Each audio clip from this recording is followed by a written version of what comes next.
There's a good chance that this Android phone is the cheapest way to upgrade to an 18:9 screen with very little bezel, and it'll be even less expensive than the bigger ZTE Blade V9. That phone is priced at €269 in Europe, which works out at about £235, $330, 420 Australian dollars. That makes the V9 Vita ideal for cheap phone shoppers who want something that looks trendy, yet don't care to press their handset's performance to the max. It checks off a lot of other one's flagship-level boxes, too. It has a nice-sized 5.5-inch screen, a rear fingerprint sensor, and runs the latest Android 8.1 Oreo software. The non-final hardware we saw showed promise, enough to become a contender for our best cheap phones list eventually. But we'll need to know the price and test it out in full to make that determination.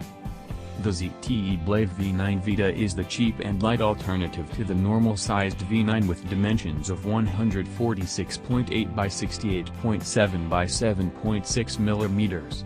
You'll be able to operate it with one hand. It doesn't have the slick Aurora glass look of its bigger sibling, though. We did like the fact that there will be a variety of colors, including black, pink, blue, and dark blue. The 5.45-inch screen, rounded up to 5.5-inch on some specs sheets, is the right size for a lot of people.